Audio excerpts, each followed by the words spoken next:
All right, good evening, everyone. This is Celso Batalha, and I have Sarah, Antu, John Paul, and Adam Raymond, and me.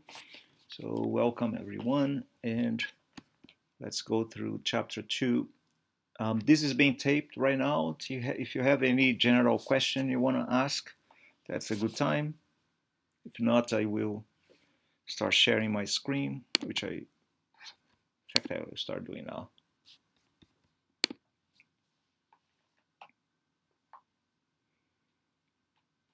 No question? Okay. Um, Yesterday, chapter 2 is a big chapter because it gives a lot of information, and it's challenging in itself because we are not used to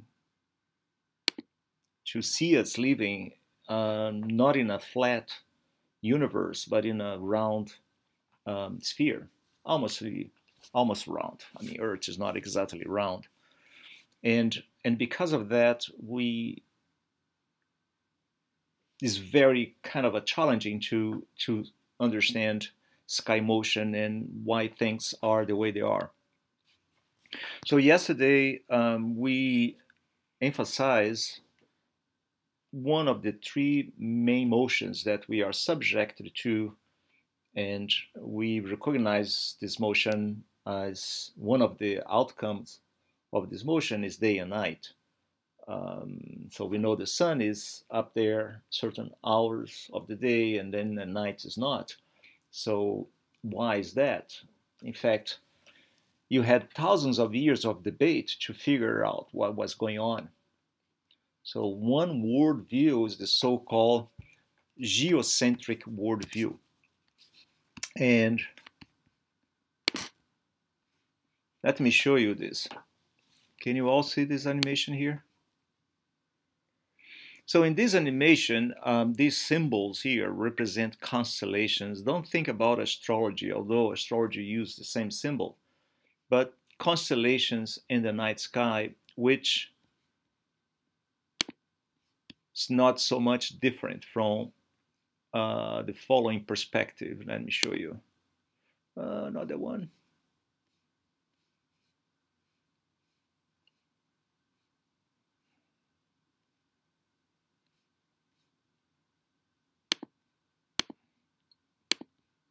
This one. So in this perspective, here's the sun in the center, and Earth is showing as it in reality go, orbiting the sun and revolving around the sun in a yearly cycle. And then in June, if you could see constellations in the sky, and if you look towards the region where the sun is, we should be able to find Gemini, Taurus, and Aries, right? But at nighttime, midnight, if you look straight up in the sky, you should see constellations such as Scorpio, Sagittarius, and Ophiuchi in June. But then 6 months later, if you go to December,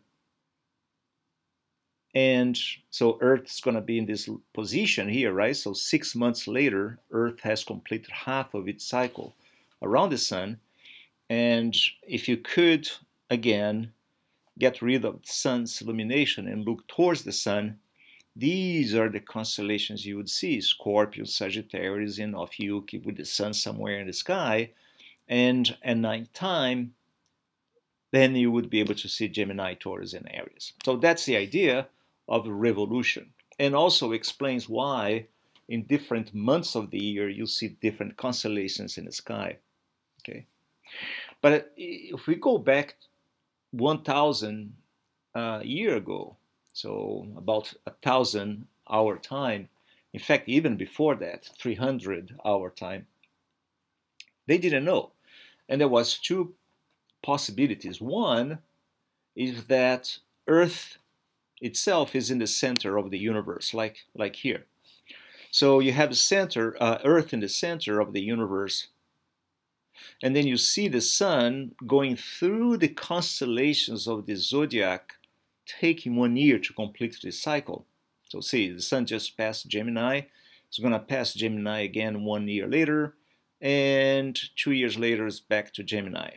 All right, and here we are at Earth seeing all of this happening. But from Earth perspective also we see something called planets. And let me put a planet that is closer to us, like Mars. So being on Earth, we see the sun always going in this direction, and we call prograde. Remember, we have a discussion going on the subject prograde and retrograde motion. So the sun is always prograde, is always going eastward in respect to the constellations of the zodiac. But look at Mars. See, Mars progrades most of the time as it is now, and now we'll start retrograding. And retrogrades for a few days and then goes prograding again. And then here's Mars retrograde and prograding again. Now, what does it mean? Let me stop this for now and go to the Starry Night software, which is a software that displays the night sky as we would see from Earth. And so imagine you are standing on a grass field, and Orion's right there. See Orion right here? That's Orion. January 4th, today, 2018, 7:13 p.m. So that's pretty much now. That's the sky. So if you go outside, and if it's not cloudy or rainy or so, that's what you'd see if you look towards south, but a little bit towards east, southeast. See this bright object right here? This is Sirius. It's the brightest star in the sky. That's Sirius. And then Orion's right there, with Orion belt and Orion sword. Taurus is in the sky. And I think this sky is just fabulous. It's a beautiful sky. So you have a line from Sirius, Orion, Taurus, and Pleiades, the star cluster. If you have a pair of binoculars, you can look at Pleiades, and then you're going to see it as a beautiful, beautiful star cluster. So all stars in Pleiades were formed at about the same time. That's why we call them a star cluster, a cluster of stars that were formed at about the same time. We call them coeval. They have the same age, basically. But what I want to show is this. Just not open that much. So here's our night sky, and then we already know that Earth spins on its axis of rotation, and because of that, see, the moon rises in the eastern sky, and then a few hours later, see, in the morning, the moon is going to be set in the western sky, and then the day comes by. So why Earth goes through this period of night and day, or rising and setting of constellations, is because of Earth spinning in the sky. So if I stop this, and if I could maybe go to, let's say, to a vantage point that I could observe this better, like maybe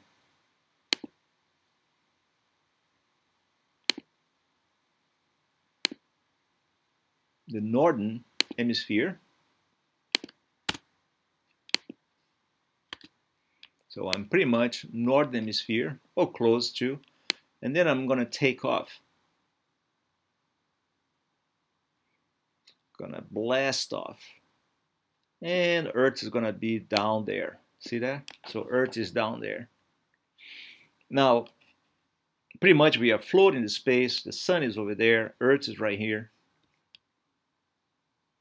And let's do what we were doing before, daily or diurnal motion. So, see what's happening here? Earth is rotating on its axis of rotation, but we are kind of rotating along with Earth. And then from our perspective of being on Earth and rooted on Earth, what we actually see is the sky going around us. See that? And you can kind of see nicely here why days and nights is because of the sun, not because the sun itself orbit Earth or because the stars are orbiting Earth. As we saw in the first day of these chat rooms and yesterday, there is not such a thing as a celestial sphere where the stars and the planets happen to be located. So this is an imagination that we used 2,000 years ago to explain position of celestial objects and to help navigation. So we don't need this anymore, but still the use of constellations is handy, and we kept using the same idea. Okay. Now let's go back to Earth. There you go. And do something different. And what I'm going to do now, and just to make it simple, I'm going to bring the ecliptic line. An ecliptic line, the word ecliptic means it's a word that represents two things, as you can see in chapter 2. One is the name of Earth orbital plane. So as Earth goes around the sun, it describes a curve that is not a circle, it's an ellipse, but this curve in fact creates and defines a plane, and the name of this plane is ecliptic plane. So if I see ecliptic plane, and the sun is always in it because Earth is orbiting the sun. So what I'm going to do is to imagine that I'm staring this beautiful region in the sky with Sirius, Orion, and Taurus and Pleiades. Now, at 7:29, and exactly at this same location, I will close my eyes and I will open exactly when this configuration of celestial objects happen to be in the same spot. Does that make sense? So imagine you see now at 7:19 and 41 seconds. Let me stop the time. And then tomorrow, not exactly 24 hours, but close to 24 hours. So I will close my eyes and then open again about 24 hours later, basically tomorrow. And then you see the same constellations, the same group of stars, the same Taurus and Orion, the same spot. Let me show you how this looks like. I will move the sky one sidereal day. Is one day that represents the true orbital plane or the true orbital time of Earth on its axis of rotation. So let's see what happened. See that? I moved one day. Now is January 5th. I'm going to move another one. Now it's January 6th. You didn't notice any change in this star or stellar configuration. It's basically the same. Why? Well, imagine that you open your eyes and you see all this beautiful group of stars, and then you close and you will only open it again next day when these stars happen to be exactly in the same spot. By doing so, what we want to accomplish, we want to see which objects pass in between us, Earth, and those stars. And which objects are those? Planets, the sun, and the moon. And if you go even further down in time, 1,500 years ago, there were 7 of these objects people knew. The sun, the moon, Mercury, Venus, Mars, Jupiter, and Saturn. And they were considered sacred planets, sacred gods with influence on us. And that's why astrology came to be what it is nowadays for some people. So instead of opening one day at a time, like I'm doing now, January 8, January 9, I will speed up. See, day and night. So when the sun comes back again, that has passed 1 year. right now. Let me get rid of daylight. The sun is in Taurus, as you can see there, in the year 2019. So if I allow that to happen again, the sun again is going to be in Taurus. It's coming up.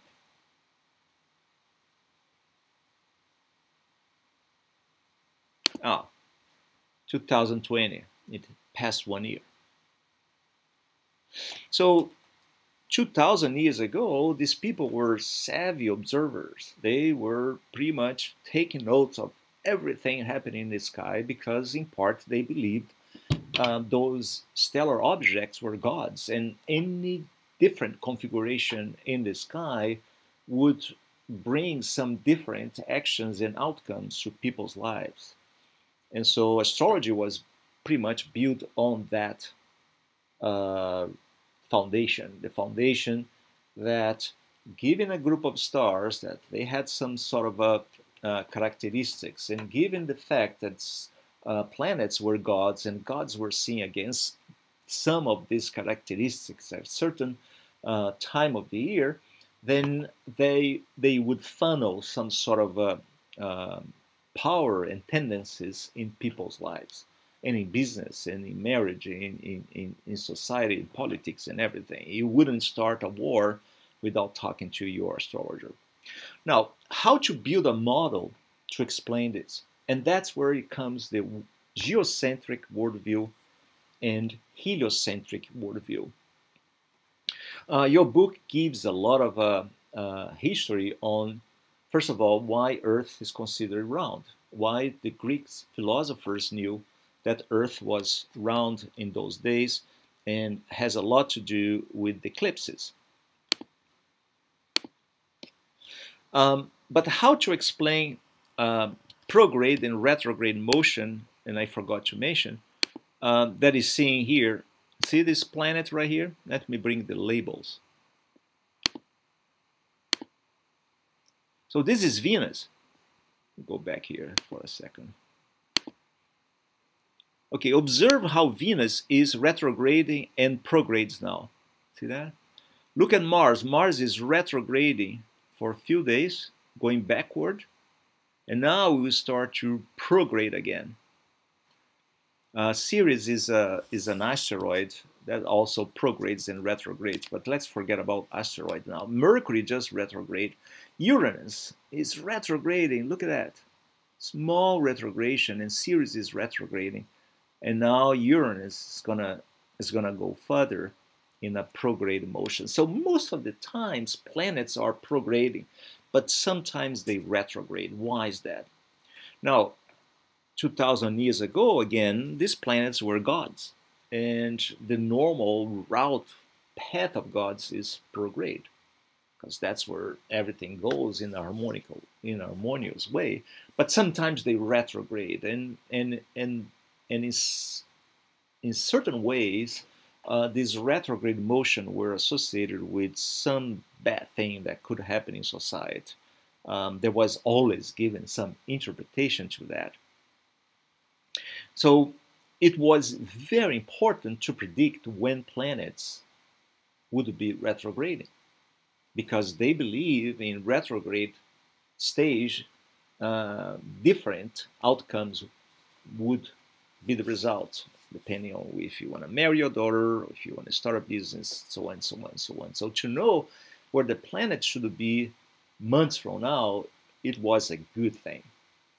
So Ptolemy came with his worldview, the geocentric worldview, which was in fact developed by Aristotle, and later on Aristotle's followers pretty much crystallized this model. And the model is basically like this. Well, the planets retrograde because not because they go around Earth, but because they go around a circle, which in this case is this black line here for Mars, and the planets goes around this circle. In fact, the center of the planet's orbit describes a circle around Earth. The name of the circle is deferent. D-E, let me write it down. Deferent.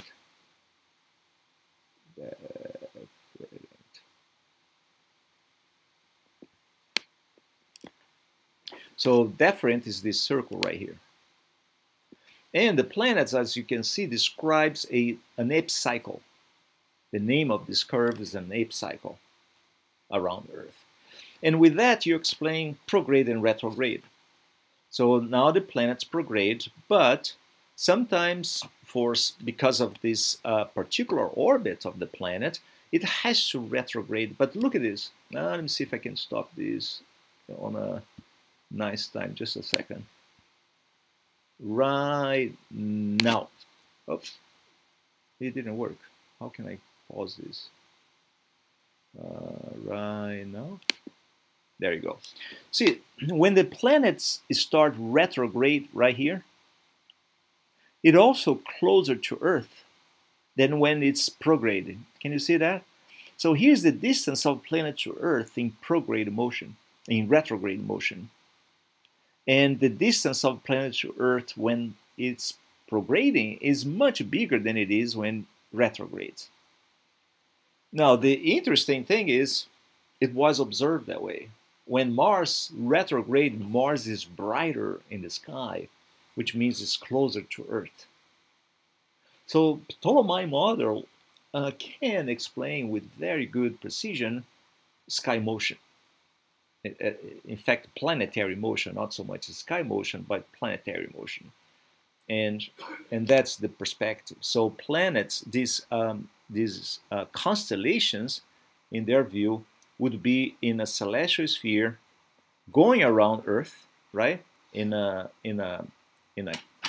From west to east, and the sun would also travel from west to east in respect to these constellations. And then we would see the sun going a little bit faster than the constellations themselves. And that was the way they explained that. Now, if you go to a different perspective from the geocentric worldview, let me show you that. And now let's go to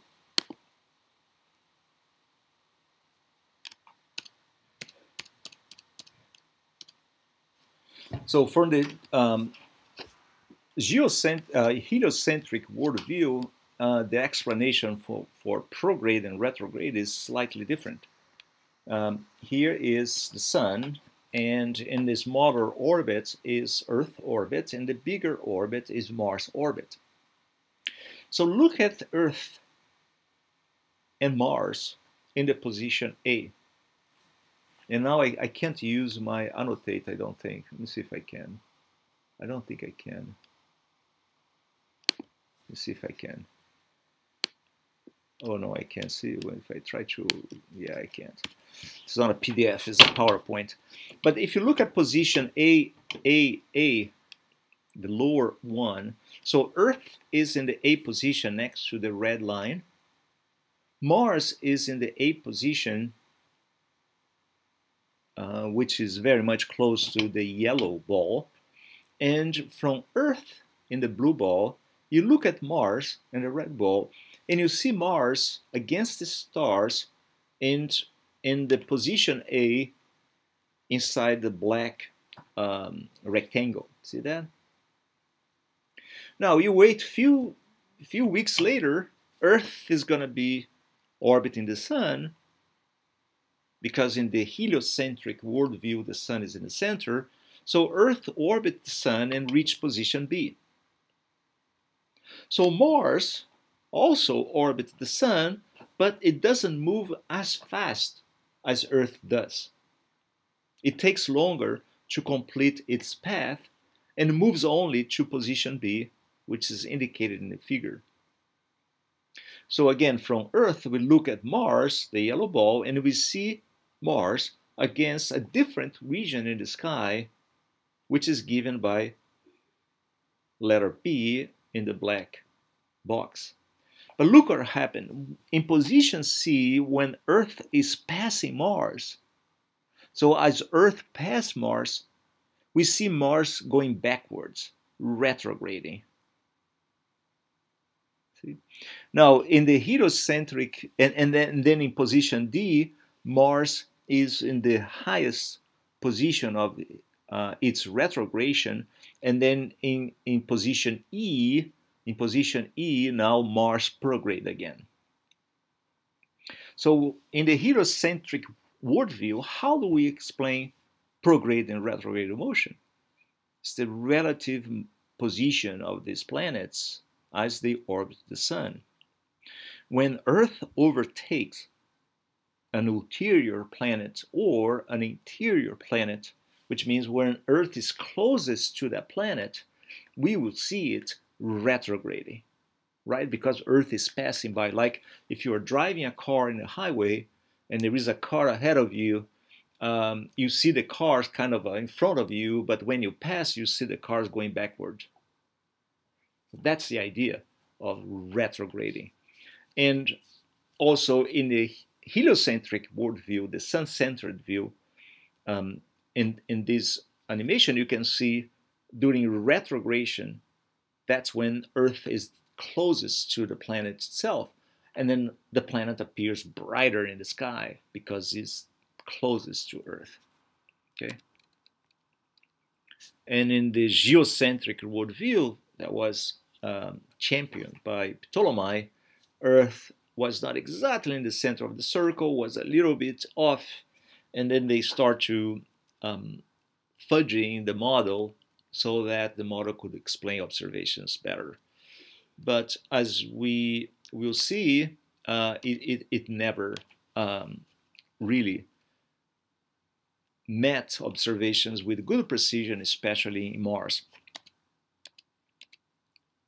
So Galileo Galilei was one of the observers that brought a big blow to the geocentric worldview, the Earth-centered worldview with observations. First of all, he observed, see if I have here, he observed, oh, he doesn't have it. He observed Venus phase. According to, get rid of this mark here, just a second.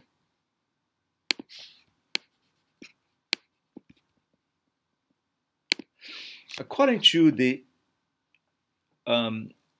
geocentric worldview,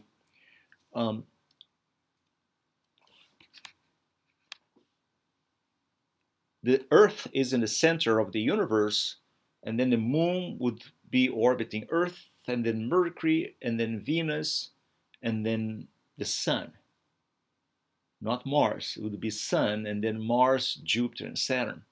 So the position where Earth should be, they placed the Sun because that matches observations. But the problem is they never actually observed, if that were true, that Venus and Mercury, when you see Venus and Mercury in the sky, they are always closer to the Sun. You don't see Venus at midnight. You don't see Mercury at midnight. You see both Venus and Mercury only at sunrise and sunset. They are called morning stars or evening stars, right? They are not stars, they are planets, but because they are always close to the Sun. So to match this fact, let me put some charge here in my computer before it dies. Just a second.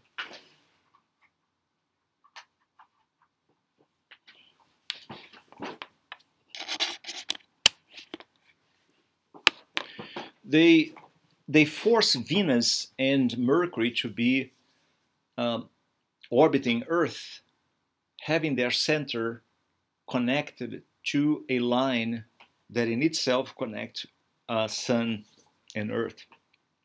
so that these two planets would always be close to the sun in the sky.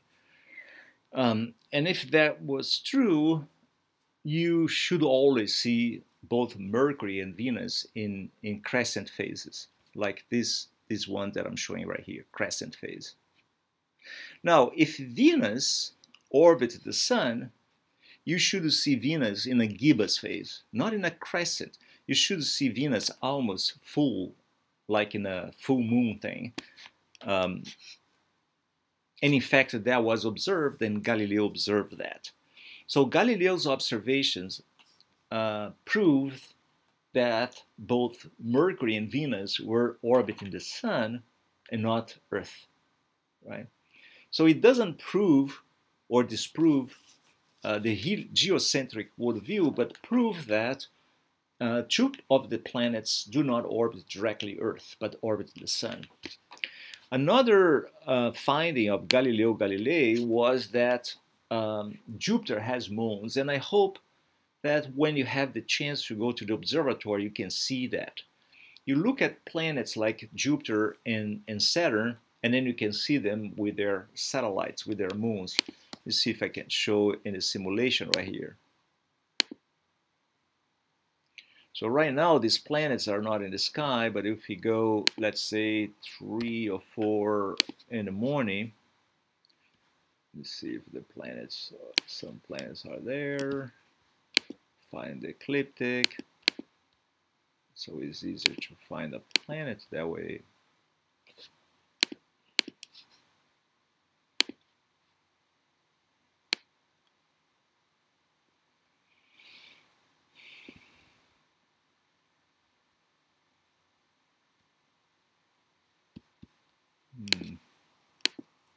How about 1 in the morning? No. Where is Jupiter?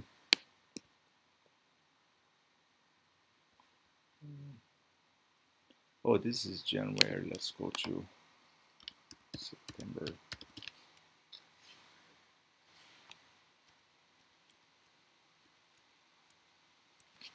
Go to September.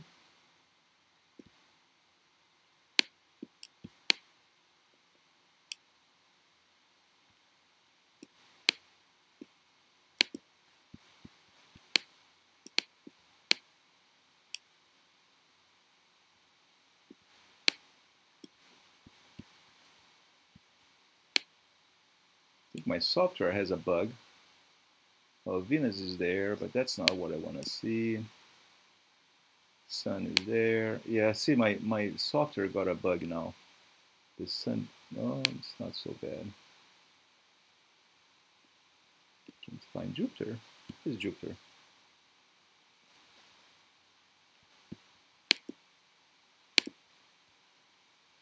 The Moon, Mercury, Sun, Uranus, Neptune, Mars, Pluto, Saturn. There you go. Saturn is there. So let me center here.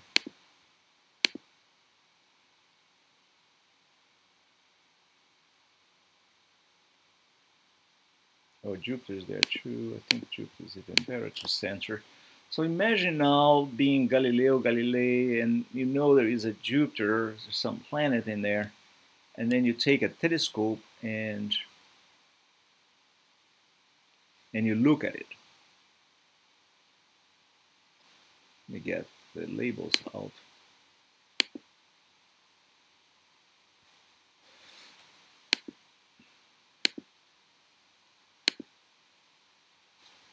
So you have a planet, and if I allow the time to go by 1 day at a time,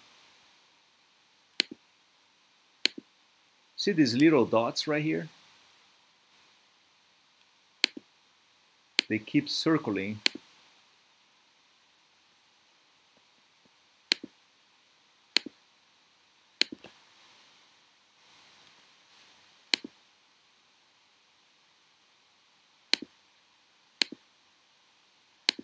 There. So now I'm allowing Jupiter rotates, and you see the stars are passing by. If you keep observing, daytime. Sorry, get rid of daylight.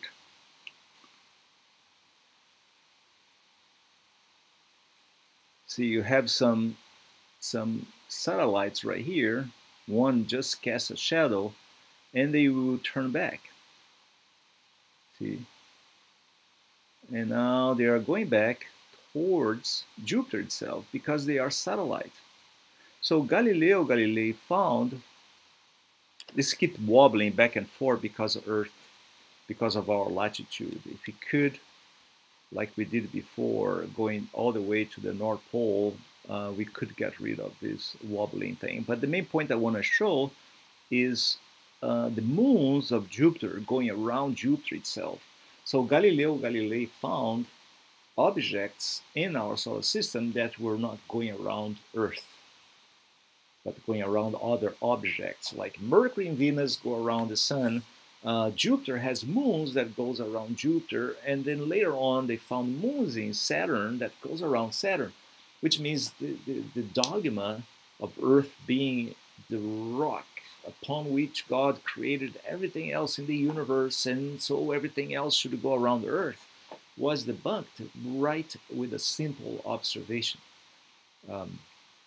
And because of that, Galileo was put in house arrest to the end of his life. Okay, so that's a little bit of history, and later on, Newton, Isaac Newton, and this is pretty much chapter 3.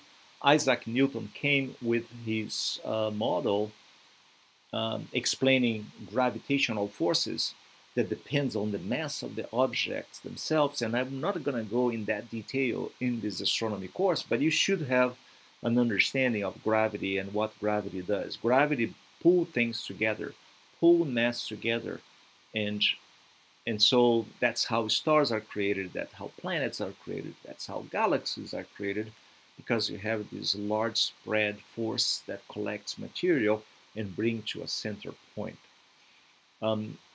Kepler and his laws of motions were probably the cornerstone upon which Isaac Newton built his theory of universal gravitation.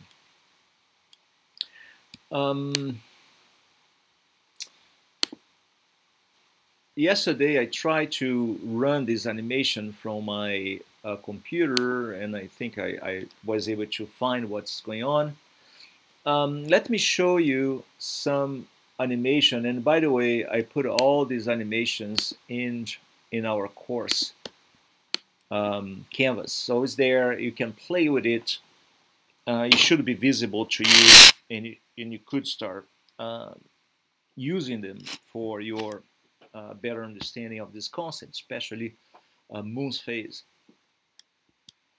So why moons goes through phases? Well, moon goes through phases because, first of all, the moon orbits Earth in a prograde motion, by the way, and because there is a luminary in our solar system, which is the sun.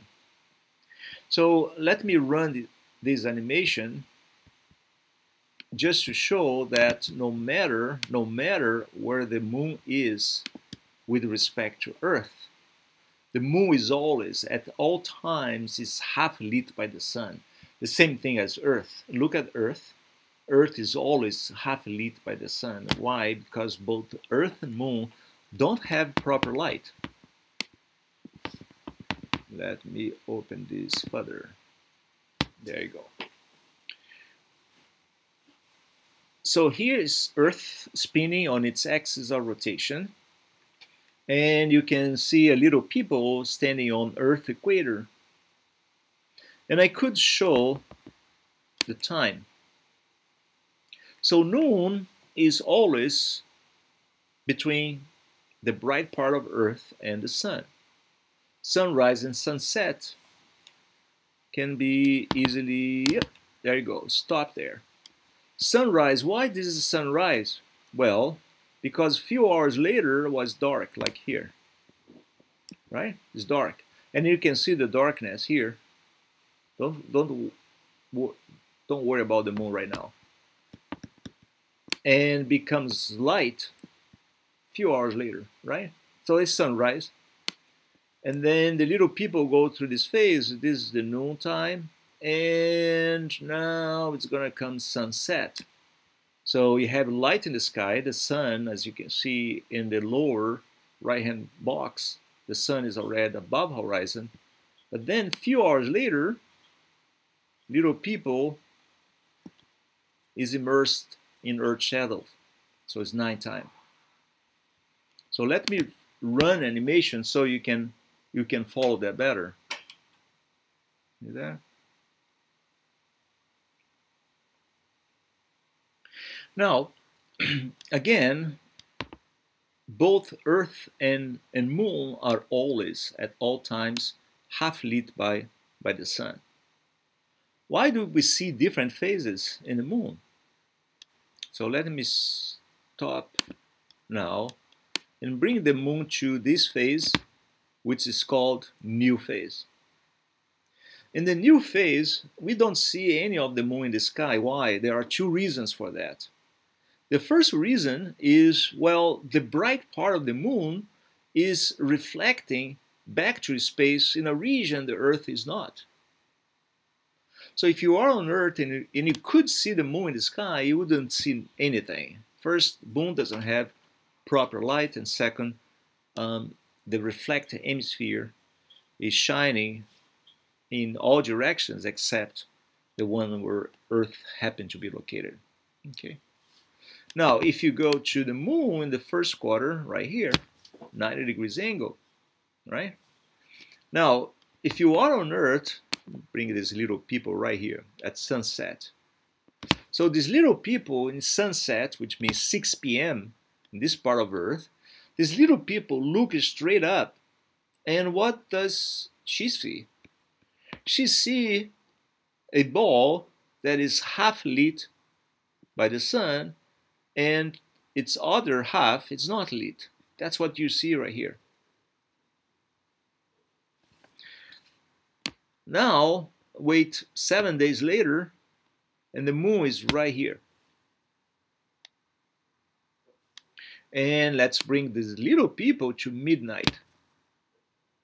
So these little people at midnight look straight up and see the full moon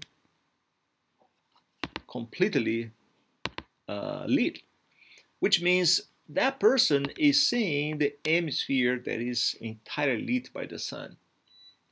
So why phases?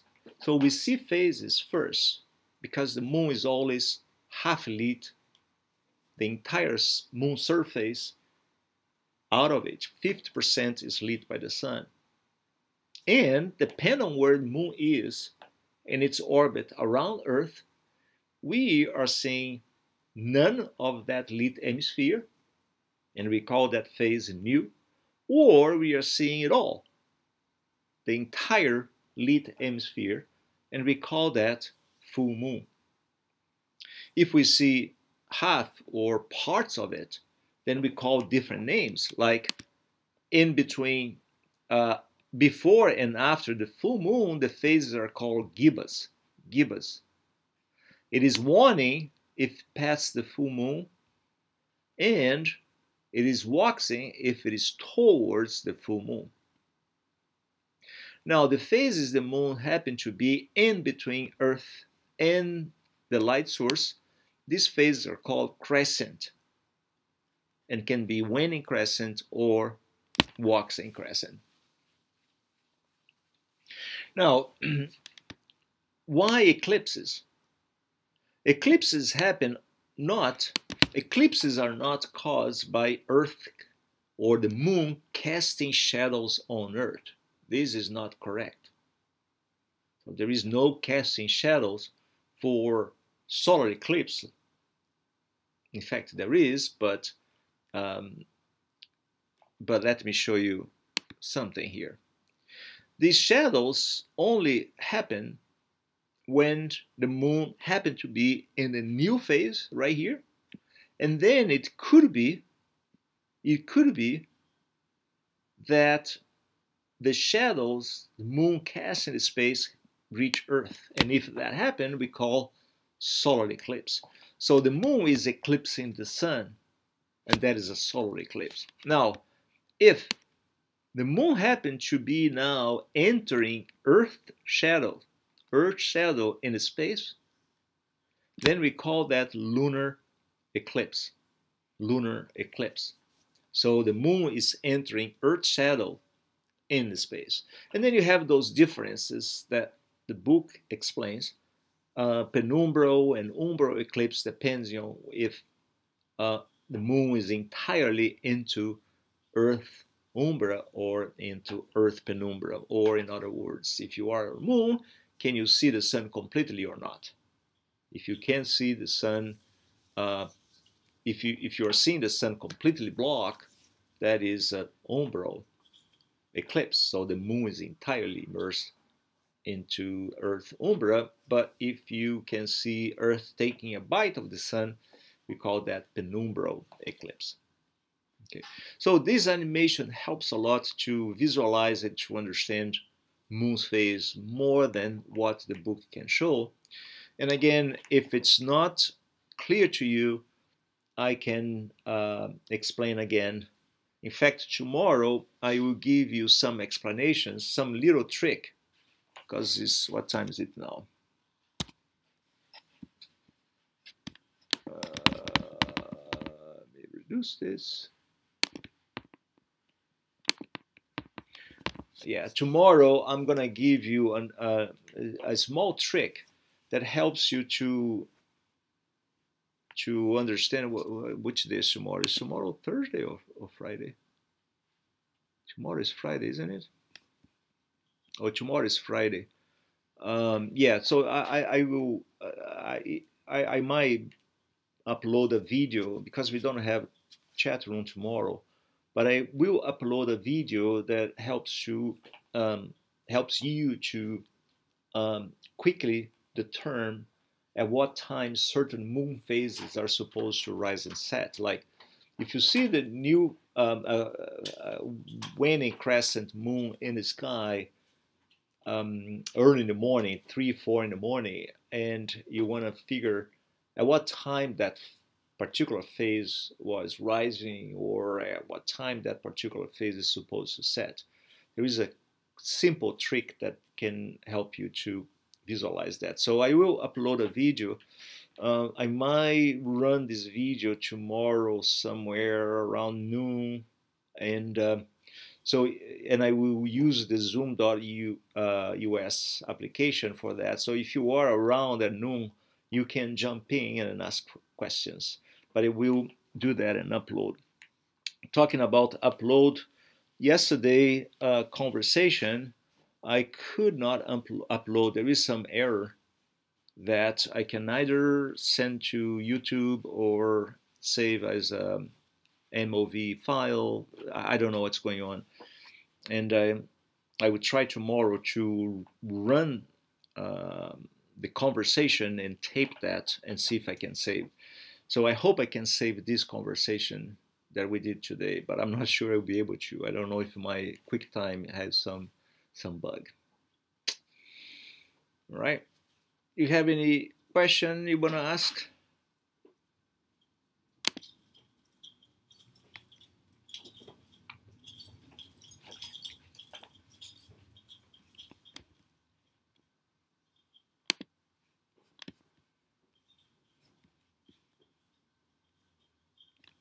Okay. Let me stop sharing for now.